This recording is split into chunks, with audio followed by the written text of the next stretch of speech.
The Olympic Games awarded medals in sculpture, music, painting, and architecture from 1912 to 1952.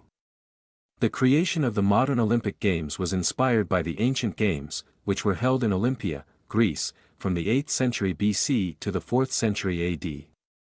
In 1894 Baron Pierre de Coubertin founded the International Olympic Committee, IOC, the governing body of the Olympic movement, which established the first modern games in Athens in 1896.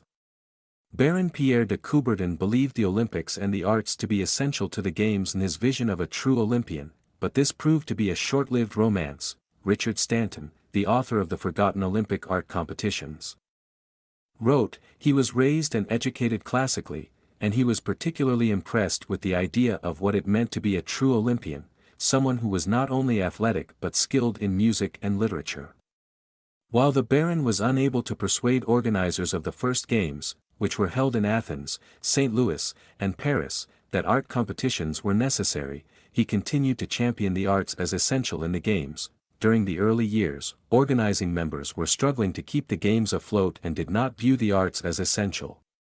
Still, the Baron never let up once, stating, "There is only one difference between our Olympiads and plain sporting championships, and it is precisely the contests of art as they existed in the Olympiads of ancient Greece, where sports exhibitions walked inequality with artistic exhibitions." Finally, in time for the 1912 Stockholm Games, he was able to secure a place for the arts, creating categories including architecture, music, painting, sculpture, and literature. The only rule for the competition was that the works had to be inspired by the concept of sport.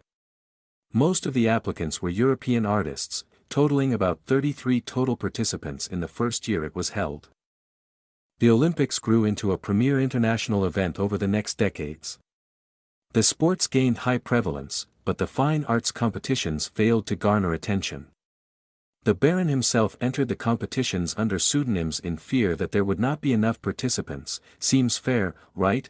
Artistic works submitted, such as paintings and sculptures, were dramatic depictions of athletes in competition, while the majority of the architecture plans were for stadiums and arenas.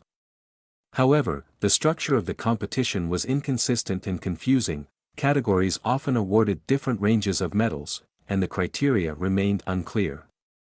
For example, a category may award a gold and silver medal while another only awarded gold, and another awarded no medals at all. This occurred when the jury felt no entry deserved an award. Harsh.